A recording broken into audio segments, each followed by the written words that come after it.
హిందూ పంచాంగానికి అనుగుణంగా ఉగాది కొత్త సంవత్సరం మొదటి రోజు. ఆ కారణంగా హిందువులు ఉగాది పండుగను కొత్త సంవత్సరంగా జరుపుకుంటారు. ప్రతి సంవత్సరం ప్రపంచవ్యాప్తంగా ఉన్న హిందువులు ఉగాది పచ్చడితో పండుగను జరుపుకుంటారు. కర్ణాటక, తమిళనాడు, ఆంధ్రప్రదేశ్, తెలంగాణ, గోవా ప్రాంతాల్లో ఉగాది పండుగ వేడుకలు చాలా ఘనంగా జరుగుతాయి. మహారాష్ట్ర, మధ్యప్రదేశ్ వంటి ప్రాంతాల్లో ఈ పండుగను గుడి పడ్వా అని కూడా అంటారు.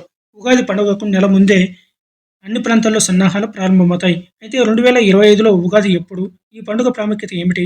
దీన్ని ఎలా జరుపుకోవచ్చు అనే వివరాలు ఇప్పుడు తెలుసుకుందాం. చాంద్రమాన క్యాలెండర్‌లోని చైత్ర మాసపు మొదటి రోజును ఉగాదిగా జరుపుకుంటారు.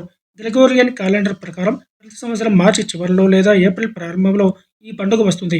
ఈ సంవత్సరం మార్చి 30 ఆదివారం వచ్చింది. యుగం యొక్క ఆది అంటే కొత్త యుగం ప్రారంభమని యుగాది అని అంటారు. యుగ అంటే సంవత్సరం మరియు ఆది అంటే ప్రారంభం అనే అర్థాలు. ఇవి సంస్కృత మూల పదాలు.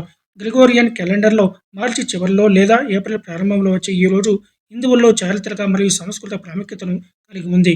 ఉగాది రోజు షడ్రుచులతో పచ్చడిని తయారు చేసుకుంటారు. ఈ రోజు ఇంటిని శుభ్రం చేసి, తుడిచి, తోరణాలతో అలంకరించి, ముగ్గులు వేసి అందంగా అలంకరిస్తారు. ఈ రోజు ప్రత్యేక వంటకాలను తయారు చేసి వడ్డిస్తారు.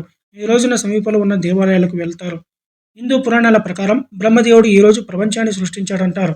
తర్వాత అతను రోజులు, వారాలు, నెలలు మరియు సంవత్సరాలను సృష్టించాడు. కాబట్టి యుగాదిని ప్రపంచ సృష్టి మొదటి రోజుగా నమ్ముతారు. సాధారణంగా ఉగాదికి ఒక వారం ముందు సన్నాహాలు ప్రారంభమవుతాయి. ప్రజలు తమ ఇళ్లను శుభ్రం చేసి అలంకరించడం ప్రారంభిస్తారు. రంగవల్లి కల్లా మన జీవితం కూడా వివిధ రంగుల వలె ప్రకాశవంతంగా రంగులతో ఉంటుందని నమ్ముతున్నందున చాలా ఇళ్ల ప్రవేశ ద్వారాలను అందమైన రంగవల్లికలతో అలంకరిస్తారు. పండుగ రోజు ప్రజలు సూర్యోదయానికి ముందే లేచి సాంప్రదాయకంగా నూనె స్నానం చేసి కొత్త బట్టలు ధరిస్తారు. దేవాలయాలు, ఇళ్ళు, దుకాణాల ప్రవేశ ద్వారాలతో మామిడి ఆకులతో తోరణాలు కడతారు. ఈరోజు కొత్తగా ఏదైనా ప్రారంభించడానికి శుభదినంగా భావిస్తున్నందున ఈ రోజున కొత్త వ్యాపారాలు మరియు దుకాణాలు మొదలైనవి ప్రారంభిస్తారు. 6 విభిన్న రుచులను కలిపి తయారు చేసిన పచ్చడి కూడా చాలా ప్రత్యేకం. పండుగ యొక్క మరో ముఖ్య అంశం పంచాంగ శ్రవణం. పూజారులు, జ్యోతిష్కులు లేదా కుటుంబ పెద్దలు భవిష్యత్తుని చెబుతారు. చాలా చోట్ల కవి సమ్మేళనాన్ని కూడా నిర్వహిస్తారు.